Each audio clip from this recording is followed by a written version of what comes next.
Good evening to everyone tuning in and rocking with MossBurgh, as well as the guest that I have for us. One of the guys, one of the homies. He's not really a guest when he's on the show because he's part of the crew, but it feels like he a guest the way we converse and go back and forth, as well as all the other guys when you in the building and on the show with MossBurgh. So I appreciate everyone tuning in and appreciate you for joining me this evening post game sports. How's it going this evening? Ready for what Yeah, is Wednesday? yeah, man. I appreciate as always you having me up on here, man. It's real fun to talk about the topics you have in store for the good people on YouTube and all across the world. I appreciate you having me, brother. It is all good. I'm excited to get it popping with you. What's good with you?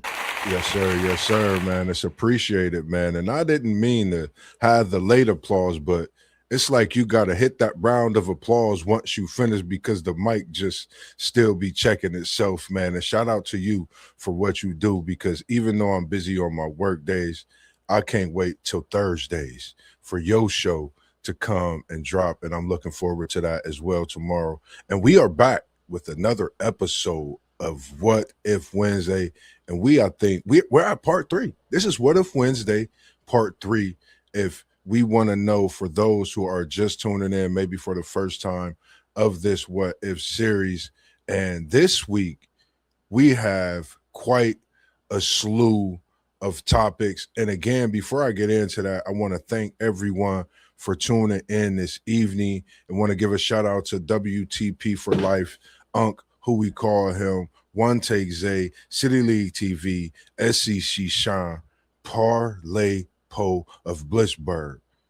I'm gonna take my hat off, just a tad bit, but I can't wait to see you, to hug you, dap you up. Go Blue to me is a blue bud. Your boys got a national championship in basketball after a few years of football, man. Excellence, excellence, excellence. And between both of those programs posts, which is crazy. I know we on What If, but I'm gonna talk my talk when it comes to, respecting the university and saying what I say, because two sports, and in those two seasons, one was undefeated, and I believe one only lost three. That's something special when you think about it in the sports world. And you talking blue, that's Go Blue of Michigan Wolverines. So shout out to both teams of the undefeated national championship football, the national championship basketball team. And yes, we gonna get it going soon with that discussion of greatest college basketball team of the respective university. And we're going to come at Go Blue as well. And again, we appreciate everyone tuning in this evening with MossBurgh and post game for What If Wednesday, part three. And we see Parlay Poe in the building. What's going on, Parlay Poe? And we appreciate you tuning in as well. And we have Micaiah. Can you say, ooh, whoop?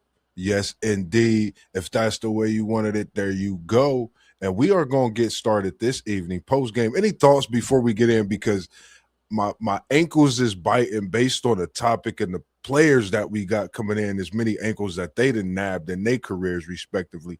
But we also got a big man, and we'll get to that. Anything you want to say to the people before we get into these topics tonight on this What If part three this evening? No, it's a great show you put together because it's like, you know, being a guy who grew up, late '90s, mid '90s, early 2000s, glued to the TV watching basketball. It's always fun to think about, an alternative universe where, Allen Iverson wins a championship, C. Webb wins the championship, Charles Barkley Sir. wins the championship, players like that who never won one, but had a profound impact on the game of basketball. So it's always exciting to discuss stuff like that, man. Yes, sir. Yes, sir. And we not gonna hold the people. We not gonna hold the people. And every time somebody give me a question, I'll come through with an answer. And the first one is the answer himself. That is, what if And this is part three, ladies and gentlemen. You got to go back and you got to check part one. You got to check part two. You got to just go back and check everything that we've been doing. And that says check it. I can't forget about check it or respect it. That comes on Thursdays, and go back and check all those. But what if Allen Iverson won a title in 2001, the lone time that he got there with that a massive Philadelphia squad? What's your thoughts on this post game? What if AI got him a chip, and that was a big chip, 2001? Well, first of all, I would have been absolutely crushed that whole entire summer, bro, because I grew up as a huge Laker fan. I I gotta start with this, man, before I get into AI. That year, the Lakers, that probably was the best team I've seen outside of the Chicago Bulls. But that playoff run that the Lakers were on that year, that was the most devastating, the most dominant postseason run I still have ever seen in my life. Yeah. Uh, man, I don't even know what people in the chat talking about, but let me stay focused here, man. Um, the way they swept the San Antonio Spurs that year, the way they swept the Sacramento Kings this year, made Yeah. easy work of the Trailblazers. That Laker team was an absolute juggernaut. And outside of Scottie Pippen and Michael Jordan, Shaq and Kobe, greatest duo of all time. So respect to that team. But had Not Allen Iverson, go not ahead. to not to cut you off. I like the fact that you were speaking on what you were speaking on the Lakers post. We gonna come right back to this. Allen Iverson, for the mere fact that you broke into a question that I didn't put on here for the people, but what was one of my what ifs? The Lakers did go undefeated in that 2001. I couldn't put a what if AI won it without adding that what if. So to continue on with what you were saying, no disrespect to cut you off, but I like where you was going with that. Lakers talking that 2001. Continue on, sir. I love it. Yeah, man, just a dominant performance. It's like, man, they couldn't miss like during that playoff run. Like they just couldn't do any wrong, man. You had Shaq and Kobe, Rick Fox, Robert Ory. Man, hey, get this dude out the chat, man. I don't even Disorder 71. Get his ass out of here, man. Nobody got time for that.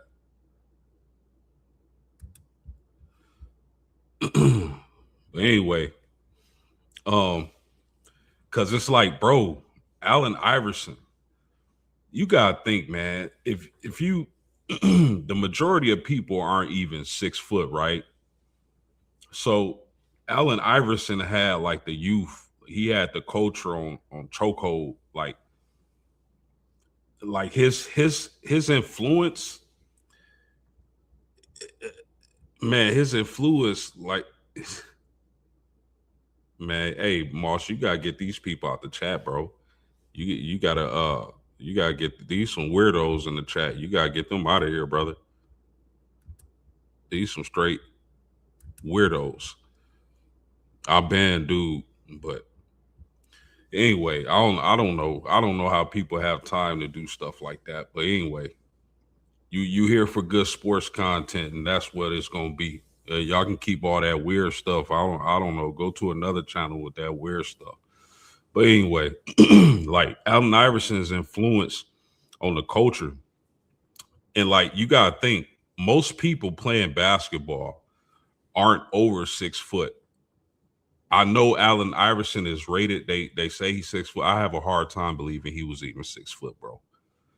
Uh, I can't hear you, but I mean the influence Allen Iverson had on the culture at that time was similar to what Steph Curry's prime was, and the Yeah. influence he had.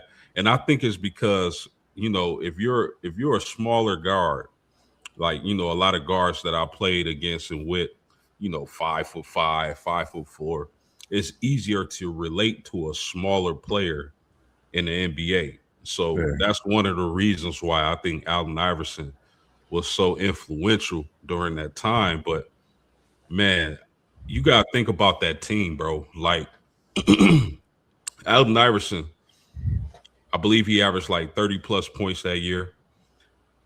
They didn't have a player on that team that didn't average more than 12 points, bro. Yeah, Are you kidding me? That team didn't have a player outside of Allen Iverson that averaged over 12 points per game. Now, the thing that made that team go is that they were a defensive juggernaut. You got Dikembe Mutombo in there, Eric Snow, McKee, guys like that, Tyrone Hill. These yeah, guys wouldn't averaging over 12 points. And he led this team to the NBA championship against one of the most dominant teams in NBA history. yeah, Now, had Allen Iverson won that championship again, I would have been heartbroken that whole summer. yeah, Probably when it came out my room. But anyway, they beat the Toronto Raptors, they beat the Milwaukee Bucks. Now I think they beat the Pacers in that year in the yeah, Eastern Conference playoffs. yeah. You Hmm. know, I can vividly remember that series because I'm not gonna front. I was rooting against them against the teams they were playing. I like Vince Carter back then. Vince Yeah. Carter missed some big shots in that series. Hmm. Uh, the Milwaukee Bucks were Ray Allen. They were able to beat that team. So first of all, it would have been a hell of a run if Man. he was able to do that, and then you parlay that with them taking out Shaq and Kobe Lakers. It would have been an all-time historical run, bro. Yeah, And I can't even imagine how big Allen Iverson, how bigger he would have been, because he was always as big as you can get during that point. yeah. Like Solo. the crossover, the cornrows, the swagger, the shoes. I know you had a pair of those. Oh I yeah, I had a definitely, couple. I definitely had the black and gold answers. The black and gold answers were sweet, man. But it just would have took him to shot him to another stratosphere. Mm. Uh, it- man, his influence was already on fleet mode, man. I don't know how much bigger you could have got, but definitely adding a championship and the style he would have added a championship, knocking off those Lakers. Yeah, And Coach Brown, man, that was just a defensive team, man. Like definitely. to only have really one scoring threat and to have all the rest of the guys bought in on the defensive end of the floor, Yeah, like that was a coaching virtuoso by Coach Brown, and I give him a lot of credit. He's definitely one of the better coaches of all time, in my opinion. But man, I don't know how like bigger Allen Iverson could have got because I always thought he was humongous. He just influenced all the basketball players, all the guards that I was around back in the day. So man, if he would have won that chip, Moss, man, I don't know. Maybe he would have been able to run for president and win. man. You said it. I think you said when you talk about a city of Philadelphia, respect is respect. Allen Iverson could have ran for president in that city with a title in his hand, which is crazy to me.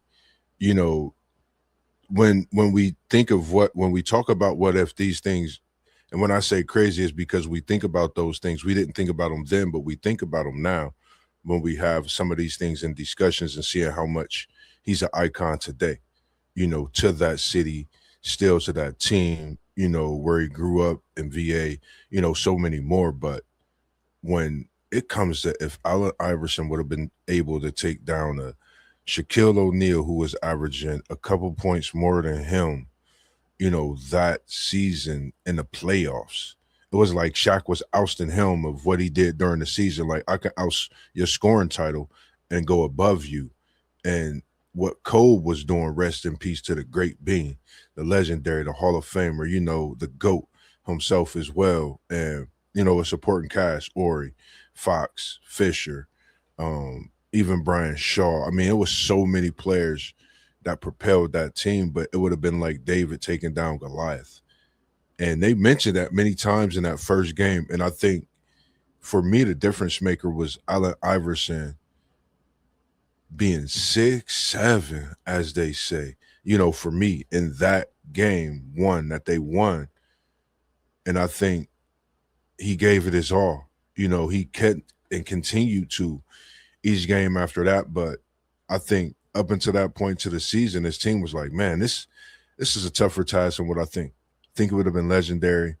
I think probably top two, if not top greatest point guard of all time. And he played point guard, shooting guard, and we just spoke on a guard last week about this same position with the what if. So it's a lot of things that could have happened, in this time, and as we still speak on the what if. And for me, having Mutombo leading the league defensively, but the crazy thing about this, the Lakers and the Sixers had the same identical record post.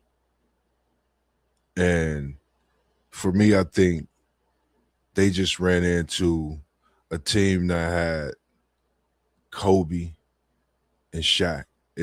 That was unstoppable. If Allen Iverson would have had another score, it would have been possible. But the next one we have up on the topic, I think this is one for me that I like because I felt he changed the game in so many ways. I think people would possibly consider him the best power forward of all time with the championship. And with that championship, he would have had to defeat MJ, who everyone, of course, majority considered a GOAT, arguably with what Brown doing respectively and what the great done as well.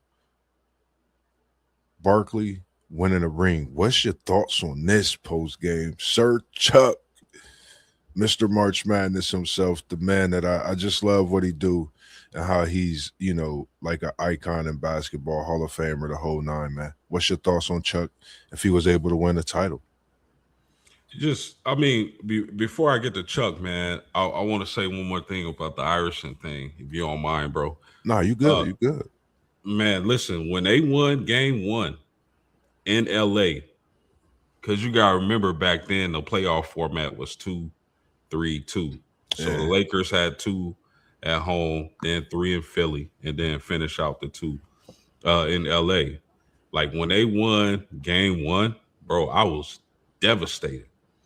And back then you thinking like, man, there's no way this dude is gonna beat the Lakers single-handedly. Like, there's no way he can be this better than Kobe. There's no way he can be this better than Shaq. They eventually got in the form and figured out how to beat the Philadelphia 76ers, winning 4 straight after that upset win in LA, pretty much single-handedly by Allen Iverson. I mean, like I said, great defensive team overall. They have some really good defensive players, but man, that to have a guy like that was truly unbelievable. Now, getting to Charles Barkley, bro, it's like, man, Charles was amazing. Like a lot of people, especially younger people, they don't understand. Like that dude was like 6'4", 6'5", like playing power forward, like rebounding, like dunking on people, like posting people up on the low block, man, turning that shoulder. Like they don't understand how impressive that was. And his ability to score and take over a game, Charles Barkley really was that dude, Moss. Yeah. As I know you know that. Yes. But for the younger viewers who don't know, Charles Barkley was that dude on the block. Athletic, big, strong, and undersized. When you talk about the traditional power forwards of the game, I thought he was better than Malone. Mm-hmm. Malone 6'9", Charles Barkley 6'4", 6'5".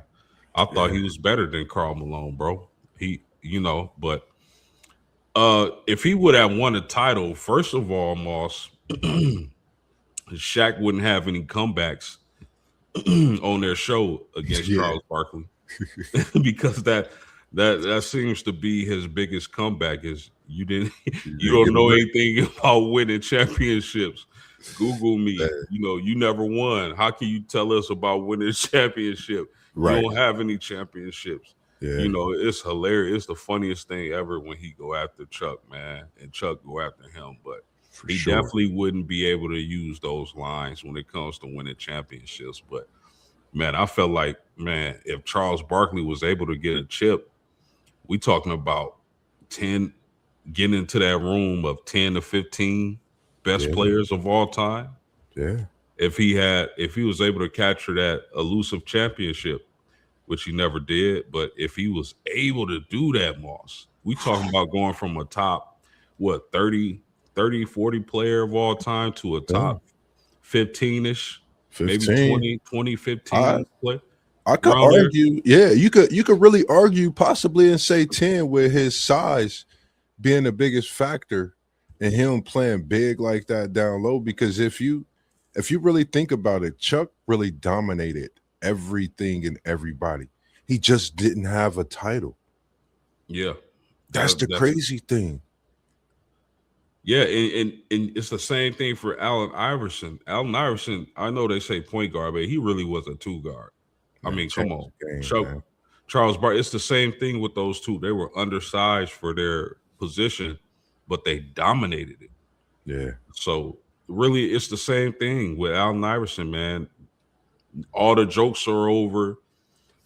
Well, I don't think people joke with Allen Iverson, but talking Charles Barkley, all the jokes are over. You never won one. You know that regret of maybe if I did this, or maybe if I went and played here instead of going to Phoenix, maybe this happens. You know, yeah, all that regret. But it's interesting because Charles Barkley says all the time, Moss, like I felt like I was the best basketball player bro. on anytime I stepped on the floor until he played Michael Jordan in that finals, and he ended up admitting. And salute to him. I disagree with a lot of stuff Charles Barkley says, but I respect his basketball game. Yeah, And he said, like, for the first time in my life, like I knew I wasn't the best basketball player on the court after we lost to Michael Jordan, the Chicago Bulls in the championship. yeah, yeah. Let's welcome SEC Sean in. If you got a chance to watch that 6 o'clock, 6:15 preview on what we got coming up this weekend on the NASCAR, make sure you go check it out on SEC Sean. If you want to chime in, tap in on this question on the what if Charles Barkley won a title? What's your thoughts on that? Well, I mean, Charles Barkley's still one of the greatest of all time, but I heard post game, he's right. I mean, the whole joke of the best to never win one would be gone. But it also goes back and take into consideration this was before the era of jumping to super teams. There was no, hey, let's go all join. He didn't call up Mike and be like, hey, let's go join up with Scotty and come join us in Chicago. There was no super teams back then. He was the Superman on his team, Yeah, and each team had one to an extent. Some were just better than others. So, you give Charles credit. Yeah, I mean, it'd have been neat for him to win a title, but he was still considered one of the best players to ever play this game. And, take into consideration that he was always told he was too short to play in the NBA. His body style wouldn't allow it. And yet he was one of the most fiercest rebounders there was. agree.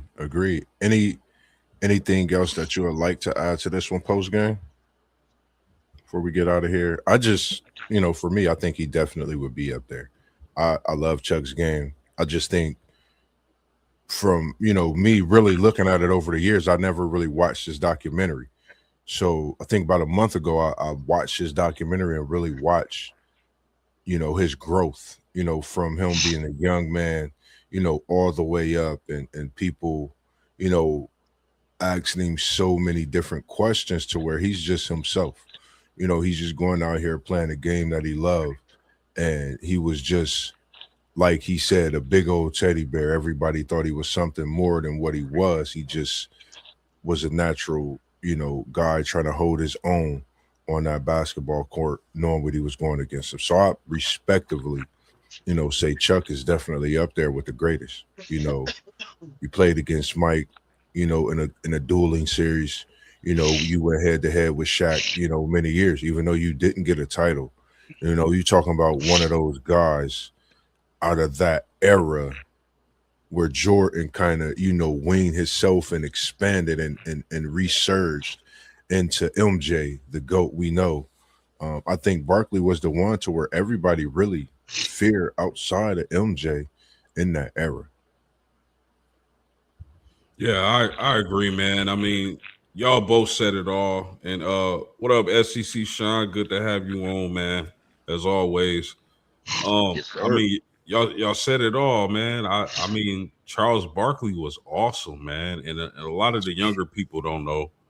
They have no clue how good. They just think he's some analyst that be talking crazy. You Yeah, feel me? But he's not. Charles Barkley was really like that, man. He Yeah, had game. Well, Like I go ahead. I was going to tell you, they're not wrong on him speaking crazy as an analyst either, though. So, Oh, no doubt, no doubt, no doubt, no doubt about that. But man, I love Sir Charles's game. The what they call the mound round of rebound, big something like mouth. that. Yeah, Yeah, big yes, mouth, big time. that's where I got. That's where I stole Angel Reese's nickname from, man. I call her Pretty Brown Rebound. But Love it, man. definitely, man, Chuck, he got that championship. He would have definitely moved in another room when you talk about. He's already an all-time great. Don't get me wrong, but Yeah, there's different rooms when you talk about all-time greats. for sure. yep, So 100%. we gonna switch gears a little bit. I decided to. I know I've been posting quite a few different images and different ways. Last week I did post one and I popped out for part two, and it had Roy Jones on there. It had a QB on there. We're gonna get to that too, but we stepping into the boxing ring and speaking on a very interesting what if. To me, I'm 43, the Sugar Ray of our time, and that leads me into this next question. If you know, you know. What if Roy Jones didn't lose part two versus Antonio Tarver, which brings us here for part three on What If Wednesday as well? So I left it there for part two to bring it to your attention this week on part three. And when you think about this Roy Jones, you had a fight with, Ruiz, and then you had the Tarver, and he could have set himself up and left legendary, um, left as arguably, I would say, one of the greatest to ever put on the gloves of in a boxing ring. You know, we seen with our own eyes what Roy was able to do, but that brings us to that great question: what if he didn't lose in part two versus Antonio Tarver? We're gonna start off with you post game, then we're gonna bring it to SEC Sean. What is your thoughts on this one? And I think this will really wake up a lot of people because for the young, like you said on Chuck, nobody really know about the boxing ring unless you watch it. So you might want to go check your records and look up Roy Jones, who switched from, I think, super heavyweight to heavyweight. I mean, the weight difference was about 20 pounds in this. So what's your thoughts post game? I mean, man, Captain Hook, Roy Jones Jr. was a specimen. He was amazing. He was really exciting to watch. Like nobody brought it like Roy Jones Jr. did, man, in his prime. Um, you mentioned the weight. I All think right, one y'all of got the me. yes, sir. Hold I on a think second. I gotta get this changed. I got a problem with my computer real quick. Go ahead, post. yeah, I think the mistake that Roy Jones Jr. made, like back in the day, is that he was switching weight classes like we switch socks. Yeah, I think that was a big mistake because I think he overestimated like going up in weight and then draining your body to get down to another weight class. I think that was the big mistake he made. So we'll start there.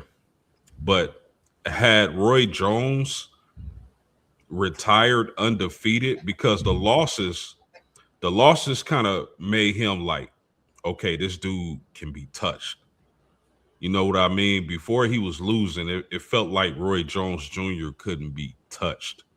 And another issue with Roy Jones is that, and I hate saying this because I respect and love Roy Jones Jr. so much, man. That dude was just a legend. He was different.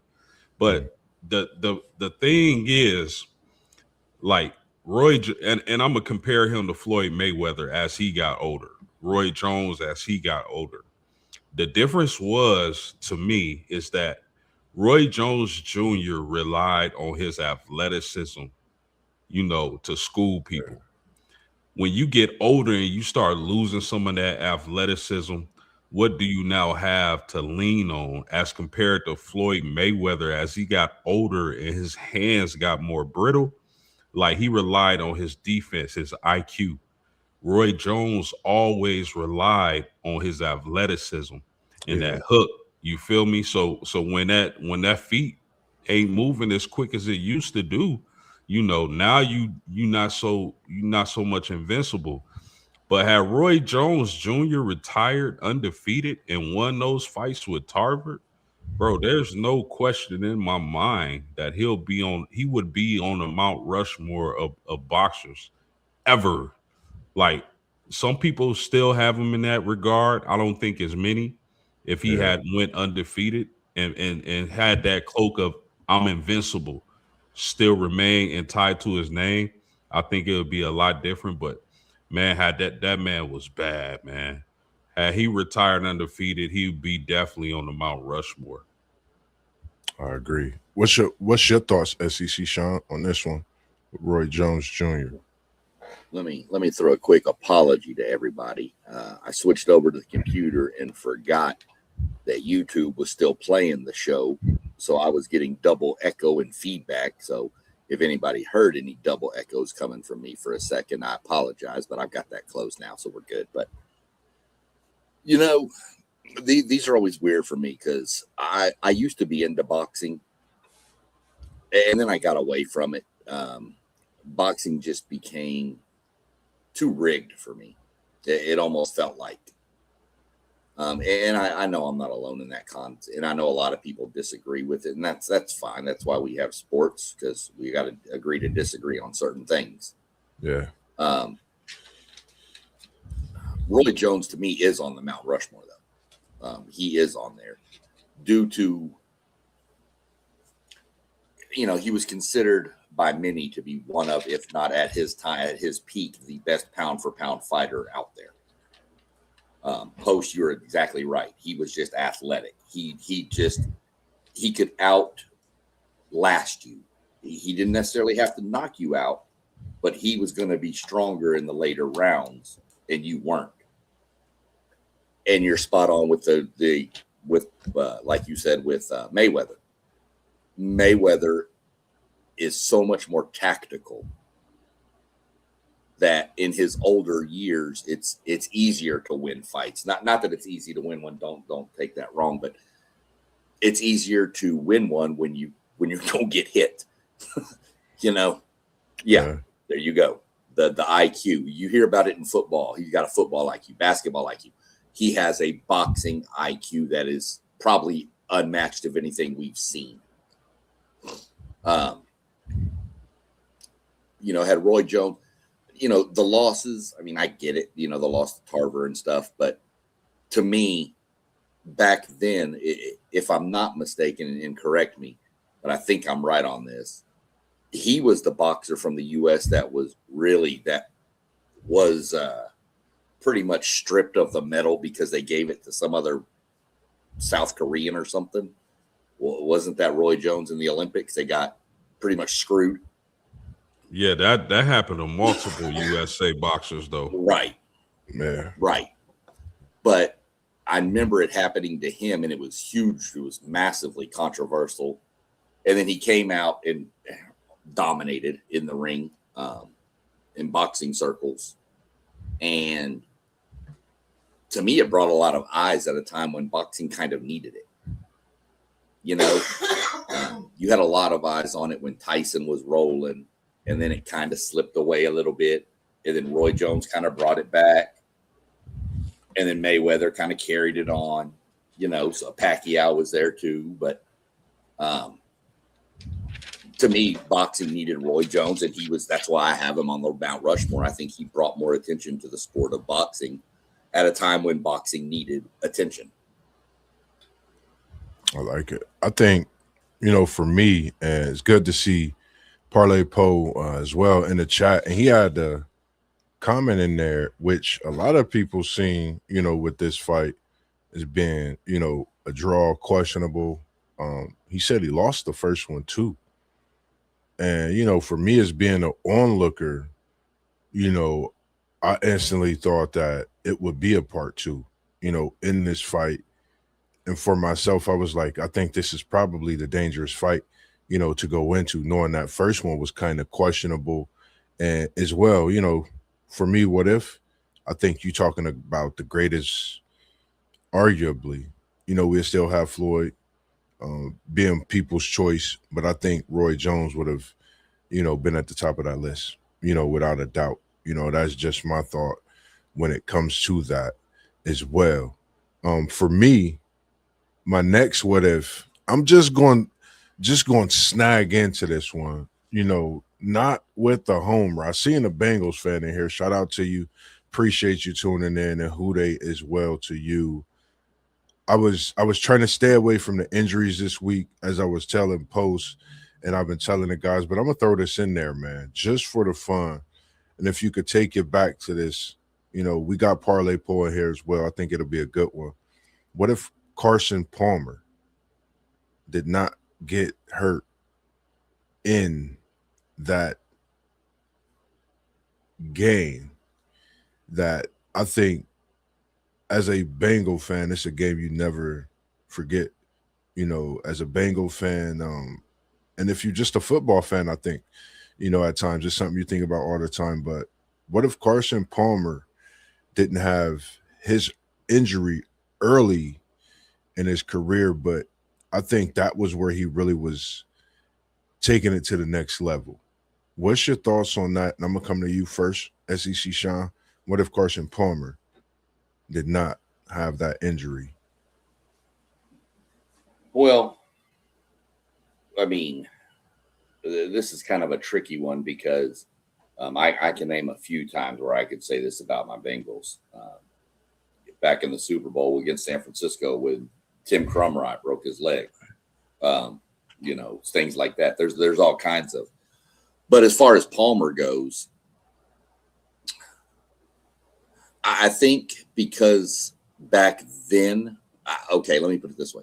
If that injury was happened today, if he came out and he was in the draft this year, whatever, and that injury happens, he's in a much better place due to the medical science and technology we have nowadays.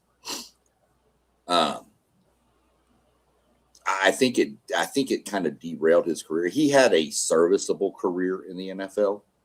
I don't think he was what he could have been. And I'll be honest, that's my fear with Joe Burrow. Now Joe has the better medical teams around him and stuff, but to me, Carson Palmer was the savior for the Bengals back then. That's how we looked at it. I mean, he was the next quarterback after pretty much the next one you hung your hat on after Boomer left. Seriously, we had some others in there, but that injury, I think, just set him back. And I think by the time he got back to where he was Carson Palmer, you had already had all these other quarterbacks in the league that were now taking the lead over him. And he turned into, I hate to say, a serviceable backup because he was a starter still, but he was never the Carson Palmer we expected him to be.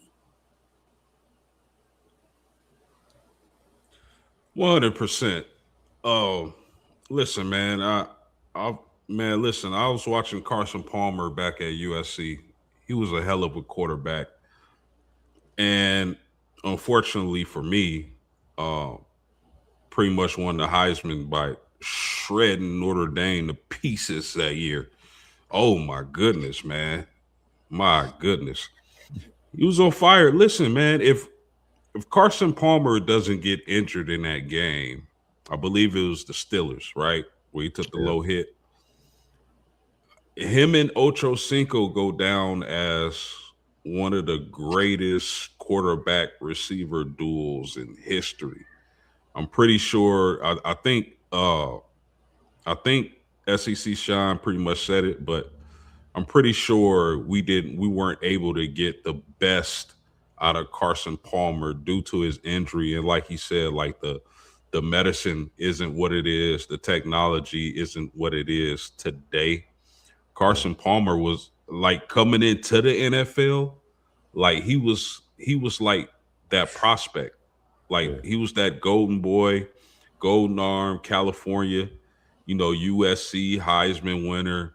I think he would have shredded a lot of records and possibly would have got a Super Bowl, man. Like I said, him and Ocho Cinco probably would have went down as one of the top, five wide receiver quarterback duels in history, man.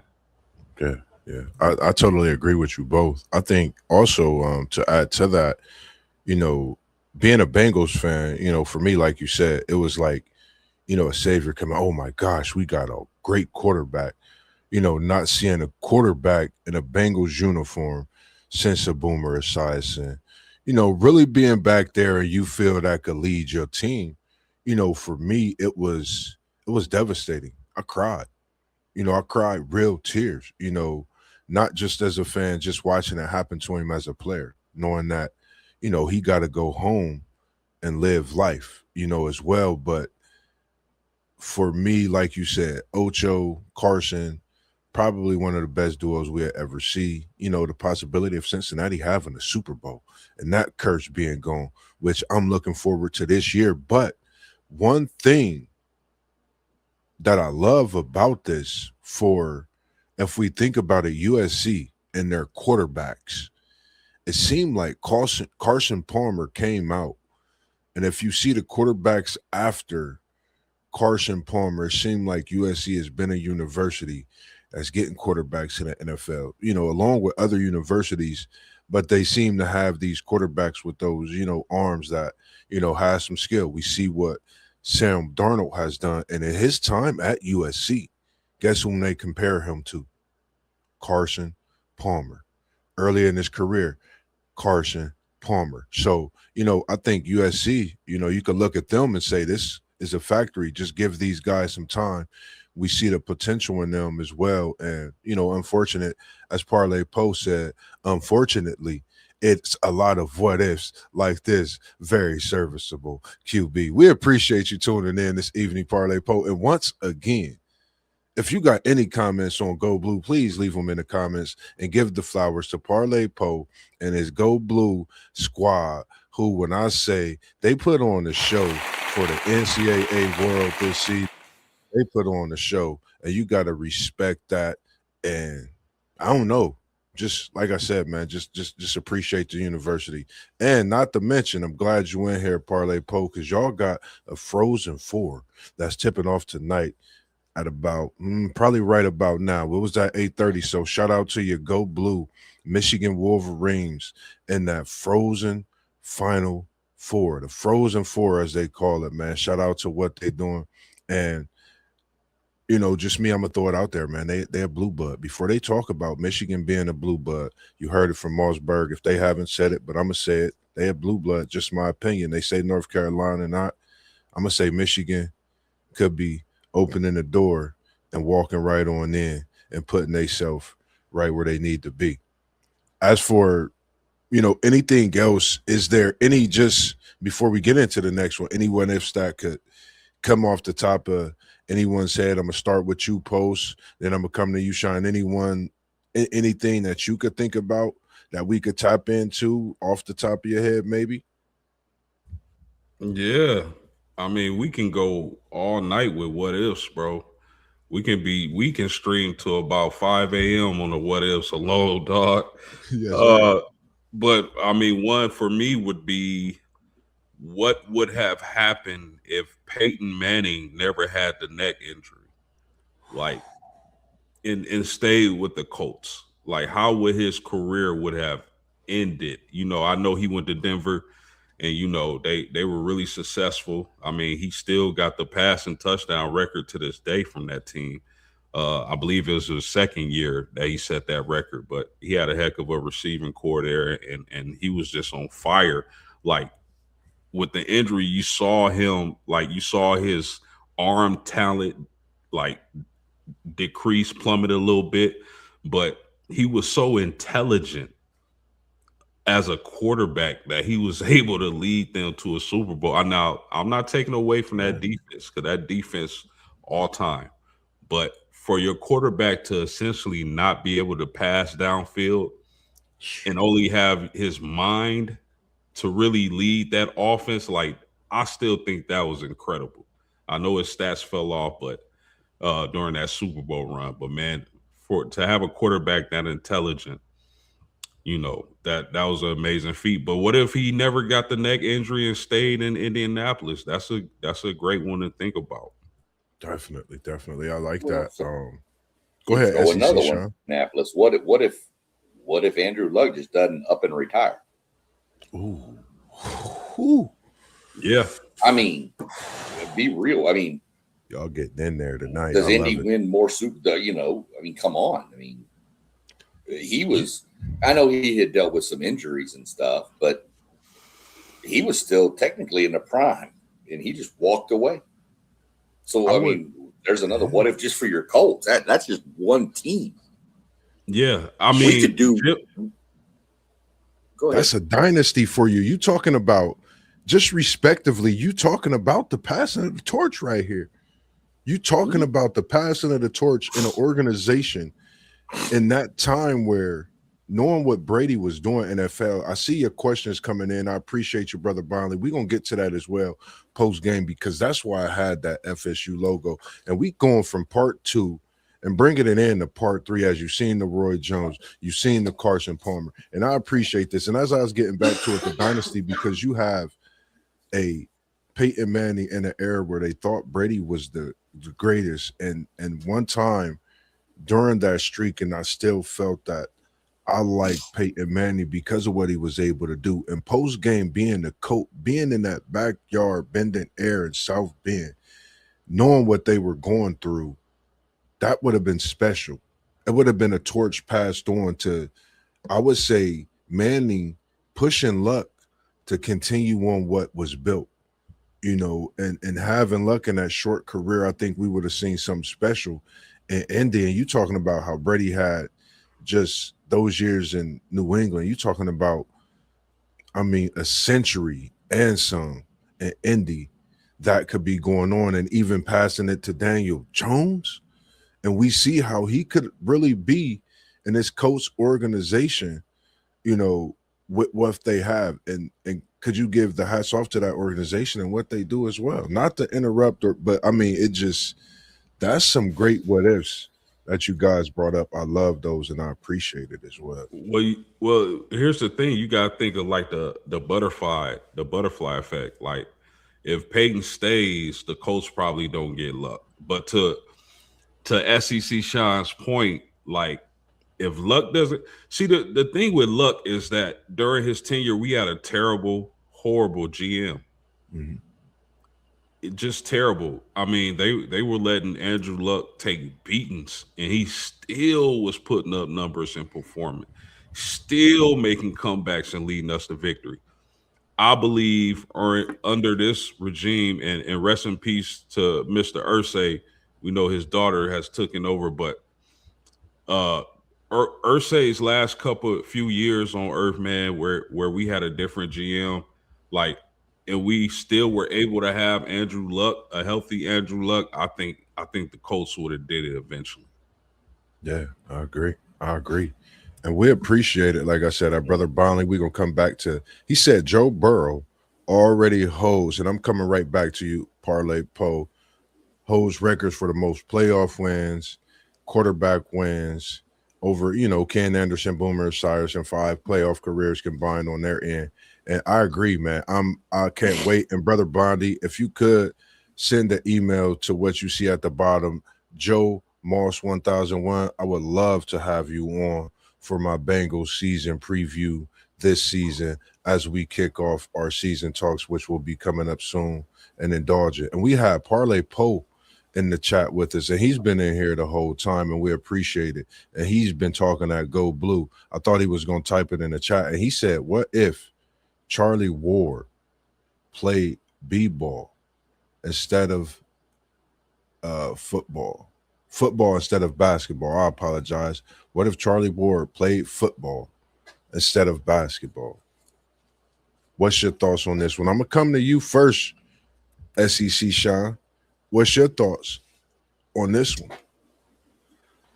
On this one, this is a toss-up. I mean, Charlie Ward was dynamic at both of these. Quick little story about Charlie Ward. I actually had dinner with Charlie Ward at a Golden Corral in College Station, Texas. Shout out Golden Corral. Y'all can sponsor us if you want. Yes, sir. Yes, sir.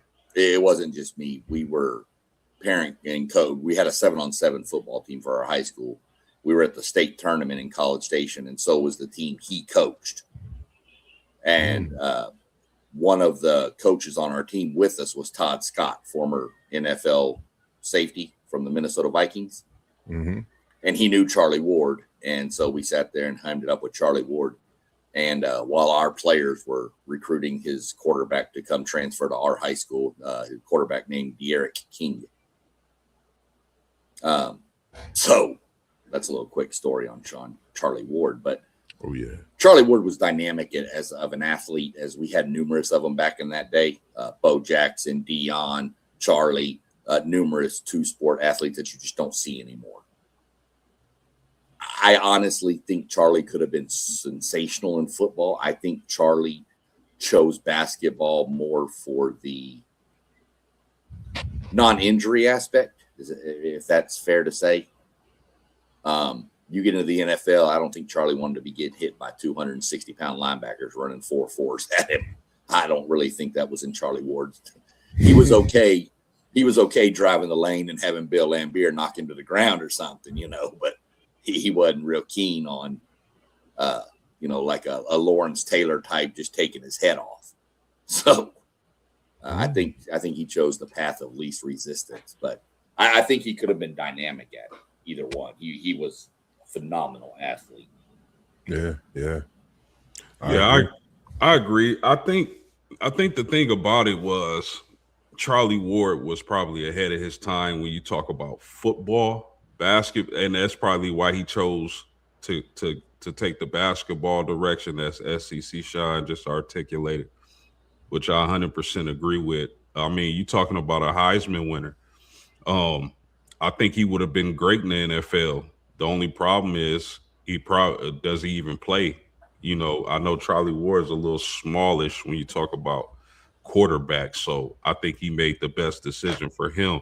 But my man, Brother Blondie, what if Jerry Jones didn't fire Jimmy Johnson? That's a hell of a question. Real quick, Post. I like that too, and I think it's crazy because he would have got picked to the Kansas City Chiefs possibly. So could Charlie Ward have been that guy that now, guess what? We seeing and seeing the new level of what Charlie Ward could have been doing years ago and what Mahomes has done for the Chiefs. I'm gonna leave it at that, and we can come back to it. What was you talking to him about post game? Go ahead with it. Real quick before we jump onto that one, Post, because that's a big one I want to hit too. Yeah. But another thing on this whole Charlie Ward thing, you are dead right there. He was ahead of his time. That was not the quarterback that people drafted back then. He would have been asked to go to wide receiver, kick return. He was not going to be a quarterback. I'm not saying he couldn't have. I'm saying he wasn't going to be a quarterback in the NFL in that era. Oh, exactly. Special. Man. I wonder if him and Mahomes could sit down for a talk and just, man. No, because Moss, if you talking because you got to think, when was this? Like 90 what? That was back in, I believe 1990, because I was it 94, 92, 93, 94. somewhere in that range? 92, 93. He would have been a backup to Joe Montana, bro. Yeah, bro. See, now if you talking, right now, he probably been a first overall pick. But you talking 93, I just think he made the right decision, Yeah. Yeah. That's a great, I love that question though, because like that's something I never, thought about. And you think about, like you said, the Charlie Ward, and for him to go do basketball, and for it to, would have been to the Kansas City Chiefs. And now we see a Mahomes who's doing what he's doing, winning Super Bowls, building that dynasty in Kansas City, and doing some of the same things that we've seen, Charlie Ward do at Florida State and become that Heisman Trophy winner, which we already know, he still holds that record, Heisman Trophy. But you going and getting drafted, doing your dirty work for the New York Knickerbockers, respectively, and major feats there. So, shout out to Charlie Ward and his career and what he did from the University of Florida State on now, who he was raised by, is, the whole nine, man, as well as everyone else and what you do that we come across and we mention your name in these sports talks. We appreciate it. As you you could go ahead and handle this one, Post. I seen you in there rapping with Brother Blondie, and we appreciate you tuning in this evening, Brother Blondie, with your great comments and this great question that the guys will tap into. What's your thoughts? You could go ahead on this one, Post game. No, because it's like I know of quite a few Dallas Cowboy fans, and one thing they always talk about is that, you know, they got some disdain for Jerry Jones on how he handled the Jimmy Johnson situation. Like maybe it was some jealousy. They didn't want him bigger than Jerry, little petty stuff like that. But man, if they keep Jerry Jones, because I believe they won one after Jerry Jones, right? Yeah. But had they kept Jerry Jones, Jimmy Johnson, I mean, man, could they have went like multiple more years in a row in the Super Bowl? Because the team was intact, man. They had an overwhelming offensive line.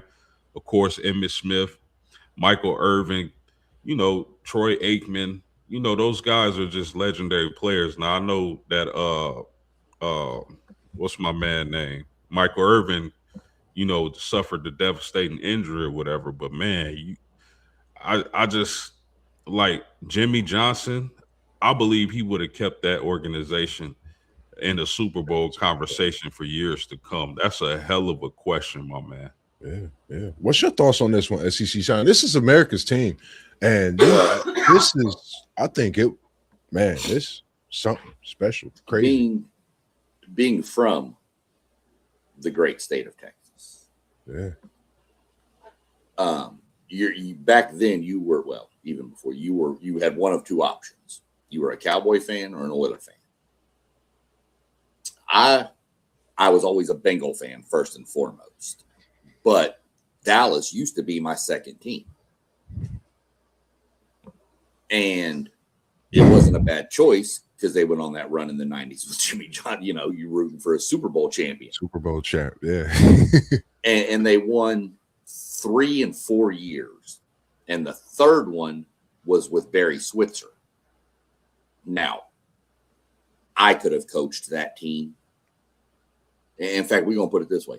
Ray Charles could have coached that team, and they were going to win the Super Bowl. Okay? Barry Switzer was just a figurehead on that. That's all he was. He did not have to do anything. Troy Aikman ran that offense, and you had a defense that was just ferocious. So I can tell you, I flipped, and I became a Texans fan and left the Cowboys alone when Jerry Jones did that, because that showed me that you're either Jerry Jones or you're nobody in his mind. The Cowboys were garbage when Jerry Jones bought them. he brings in Jimmy Johnson. They make this trade with the Vikings. Shout out to the stupidity of the Vikings. But it revamped that whole roster. And then within 2-3 years, they were in the Super Bowl winning them. And since that day, there's and I can list you off tons of people around the Dallas area that despise Jerry Jones. They're Cowboy fans, but they hate Jerry Jones. They want him to sell the team. Yeah. And that's the reason why. Because if they don't get rid of Jimmy Johnson, the Cowboys in the 90s probably win 3 or 4 more Super Bowls and are probably talked about like the Patriots are of recent memory, if not more. Yeah, I like that. And again, man, Brother Blondie, at Brother Blondie, man, we appreciate you. Shout out to you coming in with the great comments, questions. And again, man, you could definitely email me. You could check in with us, and you could check out WTP Sports Dudes, WTPSportsDudes.com. You can get the full view of us all. You can check out our website. Don't forget that. And make sure you tap into all the channels you see at the bottom, all the great nutrition and sponsors you see at the bottom as well. And I am your head cook at KT's Good Eats, and we got some special things that's going to be cooking up for the people throughout the city coming up in May, as well as some pop-ups for those egg rolls that you always talk about. But not to keep you away, just real quick, we at about an hour, and we, getting ready to hit the showers, very soon. But for some, they up and they watching us. So we going to give them what they want to see. Anything you want to say post game, yeah, come at it. Talk to me. We here. Yeah, before we wrap it up, man, I gotta get your opinion on something because yes, sir. Angel Reese was traded to the Atlanta Dream, and I think that was a humongous deal. Like it could change the landscape of women's basketball. What was y'all thoughts on her? Because you think about this. I know that Brittany Griner is unrestricted and Jordan Canada is unrestricted free agent. They should bring those 2 players back, because to add them with Alicia Gray, I think Atlanta, I mean, they were good last year. Now you bring in the premier rebounder of the league. Like, that was awesome. I just wanted to know y'all thoughts before we close out on that. Not super big following of the WNBA. Keep up with it a little bit, but that did pop up on my feed, and that's how that tells you, for somebody who doesn't really do the WNBA. I keep up with the Dallas memes. I don't know why, but I do. But for something like that to pop up tells you how big of a news story it was on my feed. Okay. Yes, I know who Angel Reese is, and she's a dominant rebounder. I was trying to come up with a comparison to make for what it would be like in the NBA, and I can't, because you would never. It's not quite Luka Doncic to the Lakers, but it's in that zip code of that kind of trade for the WNBA. Players like that aren't traded normally. Right. So that's why I put it in that zip code of Luka to the Lakers, just because it's weird that something like that happened. So that would be my take on it. Yeah, I mean, good for Atlanta. So we'll see where it goes from there. But yeah, it was pretty shocking when I saw that pop up. That's pretty much my take on it. When you're done with your take, I got one what if I want to see y'all's thoughts on. For me, mine, I actually thought it was probably one of the best things that happened. I don't know if a lot of people really, lock into it. And like you said, SEC Shine, you don't watch it as much.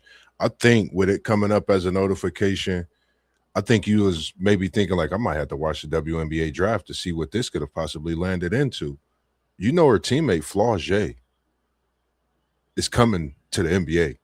That is WNBA respectively, my bad. But I think this pairs them 2 together in Atlanta.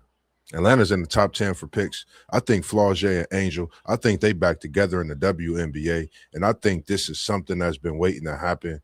I think Atlanta in the East, with Indiana in the East, Caitlin Clark is back, Angel Reese in the same conference. You talking about the WNBA draft kicking off here in a couple weeks. We gonna be locked in. I'm tuned in. I'm taking a day off.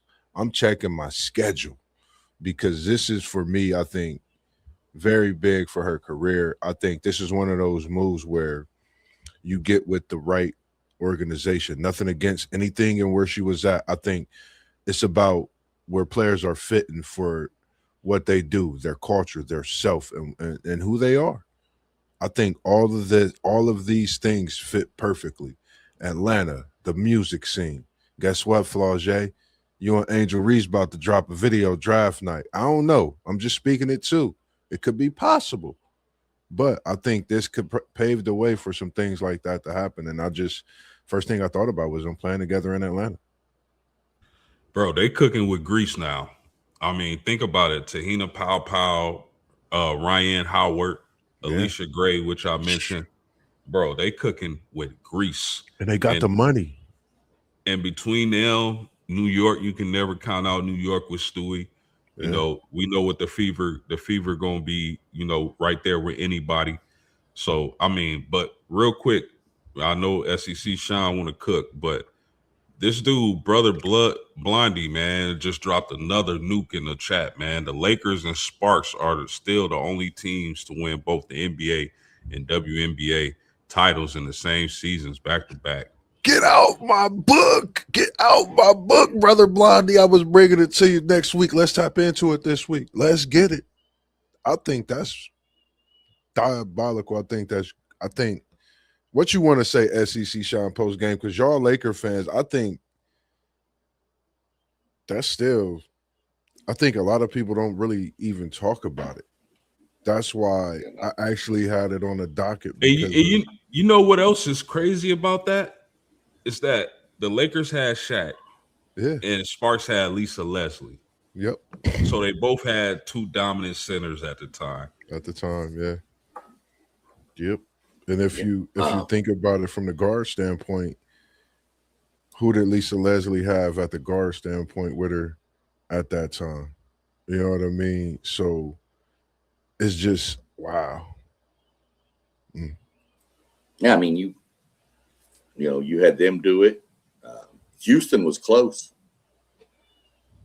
Houston, the Rockets won it, 94, 95? Yeah. I mean, if you go back and think, the Rockets won it 94, 95. And then the now coming back Houston Comets went on a four-peat, 97, 98, 99, 2000. So the city of Houston actually won 6 titles in a row in basketball, across different, classifications. But the Comets are coming back though. So I know the city of Houston's excited about that. They've been wanting the Comets back for a long time. Yeah, if it's up to me, they never would have went anywhere, man. Right. That was the original dynasty of the WNBA.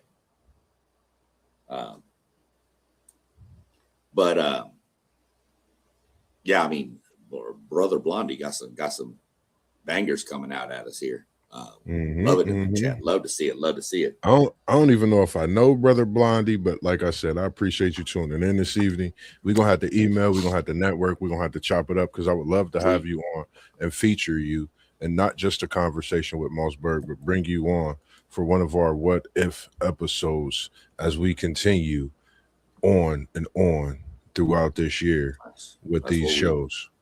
Brother Blondie, somebody we don't know. Right. Make sure you subscribe, my brother. Wherever channel you watching this at. Subscribe to them all. That's Jam is what he says. Okay. That is our encyclopedia Jam in the building, ladies and gentlemen. I do apologize. We see Jam's face at brother Blondie, and I'm gonna make sure, because he actually have his own YouTube channel, and we also should subscribe to his, because when I say that encyclopedia is open and that book never closes, He's hitting you with gems each and every time a conversation. Jam, we got to have you on for what if one of these episodes. And again, man, we appreciate you coming in with these great thoughts and dropping these gems and jewels and another great show on this Wednesday evening. Hey, Moss. Yes, sir. Hey, did Rod come out of nowhere, dog? Came out of nowhere in the building, and that is Unc in the building. And when I say he is enjoying his vacation, hopefully you got your feet kicked up right now, Unc, just enjoying. But it's good to see the CEO of WTP Sports Deuce, the man that put us all together and giving us the platform to do what we do best. And again, man, we appreciate it. And we just getting started. We just getting started. And I think everybody know what we mean when we say that, when I say that. I love what we do, man. And SEC Shine, not to keep the people waiting. We coming right at you. What is that? What if that you got for us this evening? Crack it open. Little bit off the chain here. I'm not going to go into my NASCAR realm because nobody would really have a what if on it. But we're going to go into baseball. And a few years back, there was a player had all the tools. The next 5-tool superstar was on his way. Got injured in minor leagues, was drafted number 1 overall, got injured in the minor leagues, got hooked on drugs, got suspended forever from baseball, indefinite ban. Worked his way back, came back, and put on one of the best home run derby in Yankee Stadium, and it was Josh Hamilton. The kid was built different. What if he never gets sidetracked?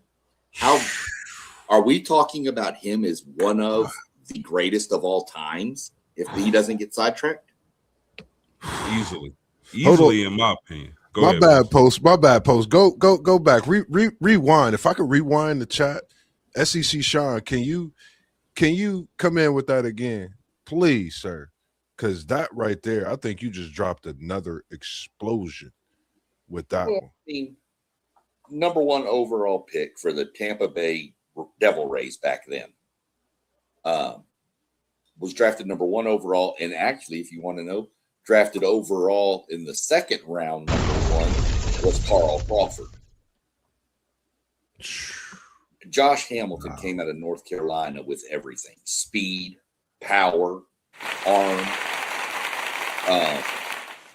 He had it all. Hit for power, hit for average, run, throw, play defense. He was in NASCAR world, there's a guy named Joey Logano. And when he was 16, people called him the next best thing since sliced bread. That became his nickname. Josh Hamilton was above sliced bread. This kid was going to, I believe, break most records in baseball and got sidetracked on drugs when he got injured. My question would be, if he doesn't ever get sidetracked, is he one of the, are we talking about him like we talk about a Barry Bonds, like we talk about a Mickey Mantle, a Babe Ruth? Is he in that category? Post, I know you said yes a minute ago. I'm 100% with you. I think he's breaking numerous records. I don't think it's close. I gotta agree with you on this one. I mean, I remember that story vividly, man. Like, I remember being friends with a lot of baseball guys. I'm a Yankee fan. I love my Yankees. I really tune in when it comes to postseason. But I remember that era with Hamilton. And as you was telling the story, like, I knew who you was talking about, but I forgot the name. And then you said the name, and I was like, oh, my goodness. That dude right there would have been legendary. I definitely agree that he would have went down as one of the greats, because you saw how good he was after the aftermath of all that. He still was a good player. Yeah.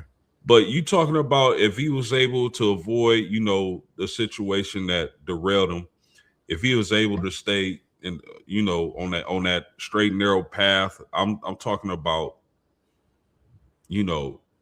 Alex Rodriguez. I think he would have been better than A-Rod. I really do. Speed, power, everything. That I do remember. I don't know as much as baseball as other sports. I know my Yankees though. I know the Sandman, Mariano Rivera. Yeah. But I remember the Josh Hamilton situation, and I definitely agree with that. You know, it's something you mentioned that because I felt like Post, I was trying to figure out where he was going, and when you said it, I just my eyes lit up because I remember that home run derby, man. Like I remember Yankee Stadium. I mean, you talking about again, man, someone that was ahead of their time, man. Like if Josh Hamilton could have just blessed baseball with, man, this was a great one. This was a great one, SEC Sean, because you're talking about, like you said, post game legendary. I think we still, the fact that we talking about him in this what if shows how great he was. And when you seeing the slugger, I thought about Babe Ruth, Mickey Mantle. You doing this in the Bronx, slugging at bat. You think of these guys. You don't think about nobody else when he's batting the ball. You forget it's Hamilton with the first name Josh. So, you know, for me, this is, I think you're talking about a legend. I think you're talking about someone that's just above and beyond baseball before we, you know, officially seen some of these balk sluggers and what we see today. Josh Hamilton was him. Great one. And Unc said, go ahead. I saw that. I was going to hit on that in a second, but as a Rangers fan, which I know that's going to tick off your uncle over there, being an Astros fan, and I'm a Rangers fan, it seems like he just hates every team I like. Man, on the opposite side of the fence. And that's fine. That's whatever. I mean, somebody's got to be right and somebody's got to be wrong. I hate that you're wrong, Rob, but it's cool.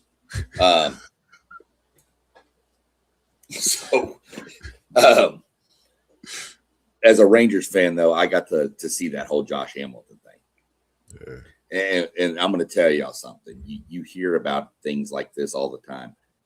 When he hit a baseball, it sounded different than anybody else. It sounded like a bomb went off.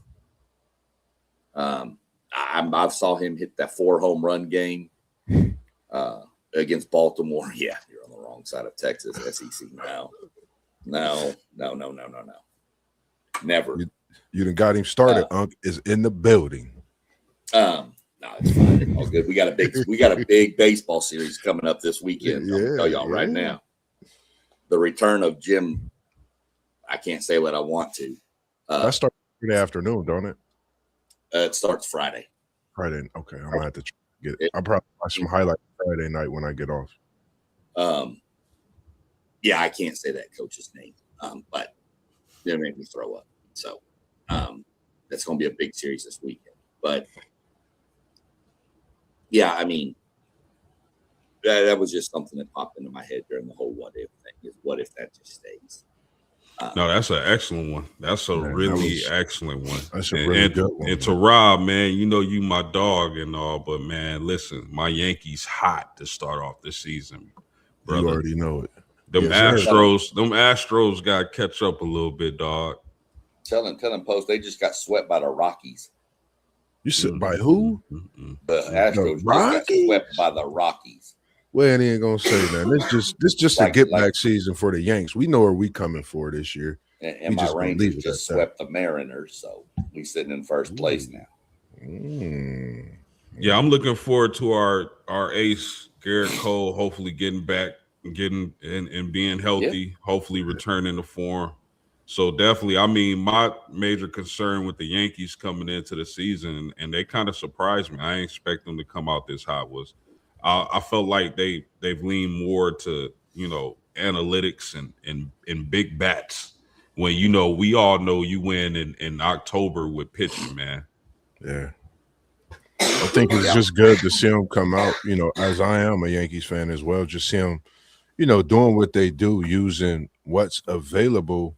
And I don't see it as looking as getting ahead, but doing what you have to do to be that, you know, to coach and compete, you know, on a weekly when you have a pitcher like Cole that's out and getting healthy. And I think, you know, once he get himself, like you said, going and he's having a great season, I think the Yankees, sky's the limit, as we seen in last year. You know, we was right there. I think we could get there and exceed where we were last year.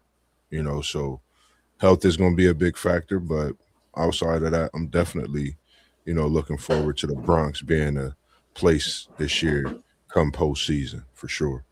Man, you a Yankees fan too, Moss?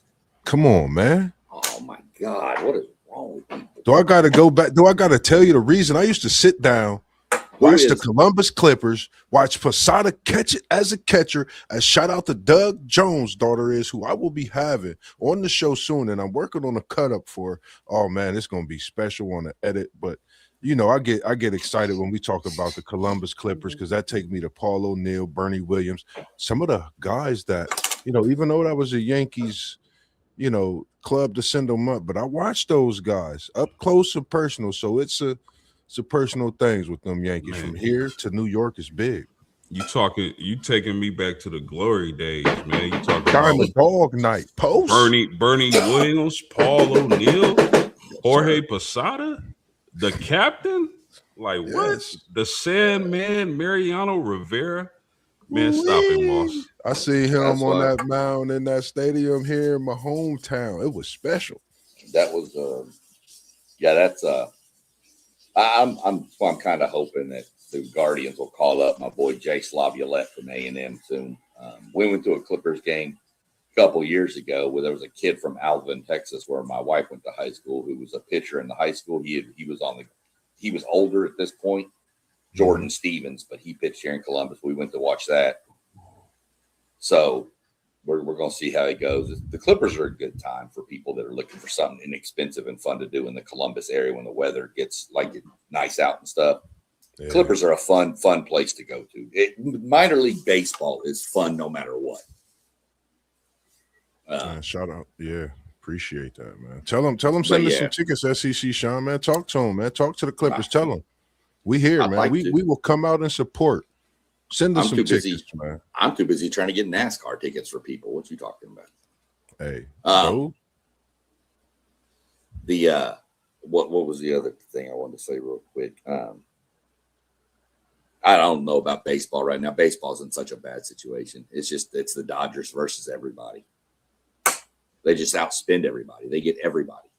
Mm-hmm. So for me, I think, for the rest of the week, we got post game coming tomorrow with another great show in the evening, 7:45. Make sure you tune in. Look for your notifications.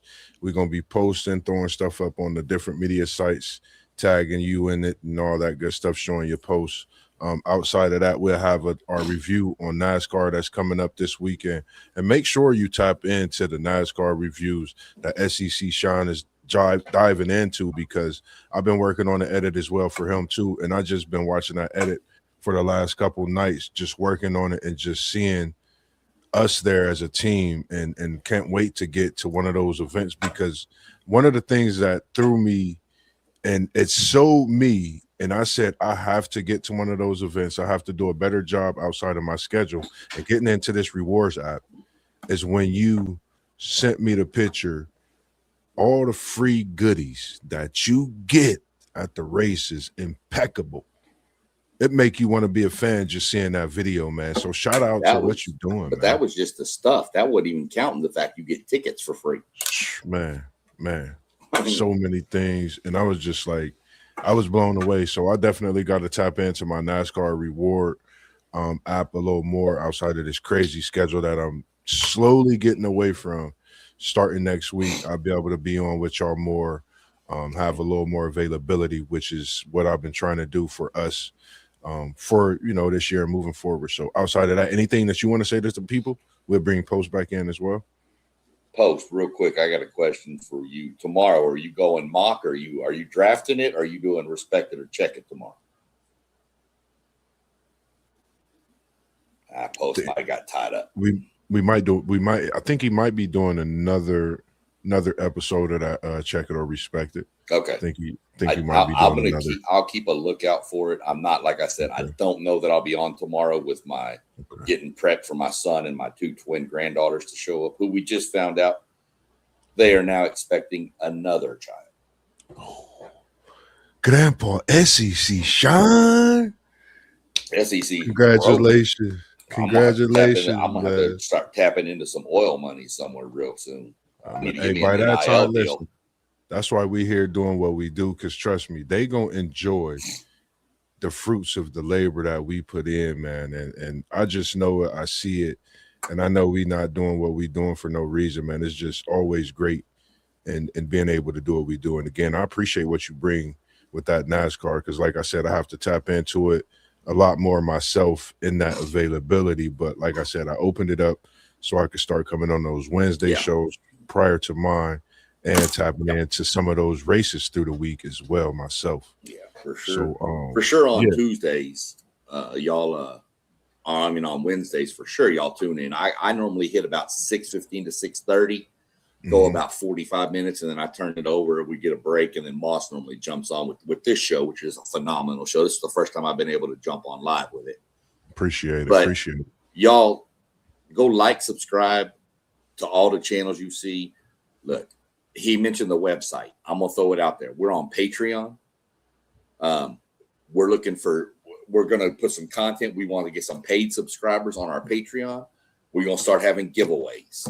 What we get in from the subscriptions, we give back. Okay. We're on Patreon. I'm on TikTok. I'm on Instagram. I'm on YouTube. I'm on Patreon myself. Moss is got Instagram, TikTok, YouTube. I don't know what else you got going, but we're trying to get out to as many people as we can. And look, it's not all about money for us. It's not what it's about. We love sports. We love chopping it up. Anything that comes from it, we will give back to the people who support us. So, yes, sir. Yes, sir. Like I said, I got $25 worth. If I can get $25 on my Patreon, I'm going to send somebody a piece of sheet metal signed by the Wood Brothers race team. It's that easy. So, y'all follow, like, subscribe, hit the notification bell to all of us. Tune in when you can. Drop comments, even if it's after the show. We have comments. You can leave them after the show's over. Leave your comments. We'll respond to them. Somebody will. If I see it, I'll respond. Moss, somebody will respond to it. So other than that, I'll quit my rant about trying to join us and get some subscribers. No, you good. As we always do, man. Next week, I don't know, man. I might change it up and come at you with a what if part 4. But just know MossBurgh gonna be knocking at your door. The notification's gonna come to you post game. I'm coming at you. Did you have anything else you wanted to say to the people before we get up out of here, out of the building this evening, as we continue to do what we do best? No, just a great show, gentlemen, man. I appreciate y'all. I love to chop it up with y'all. Make sure y'all like, share, subscribe. It helps us out tremendously, and we appreciate y'all's support. Yes, and don't forget, tomorrow night, 7:45, man, we bringing y'all another one. We got Respect It or Check It. Make sure y'all tune in, man. Yes, sir. Check it. Respect it. You heard him, SEC Sean. It's another one. Part 5. Is that part 4? Part 5 coming tomorrow? Post game is alive with it. So make sure you tune in 7:45 tomorrow evening. Tap into all the channels. I'm your host, MossBurgh of Level Up Sports 10. As SEC Sean said, I'm on all your platforms, Level Up Sports 10. Tap in with me. Go check out the edits. Go like, go subscribe to everything. Patreon, Spotify, every channel you see at the bottom. And come out when you see that KT Good Eats post, because it's your boy MossBurgh cooking up. And as WTP, man, Unc, we appreciate what you do for us. We out this evening. We came in the building, the City League TV said. And now we out. And always, as we do, peace. Y'all have a great evening, and we appreciate you all tuning in.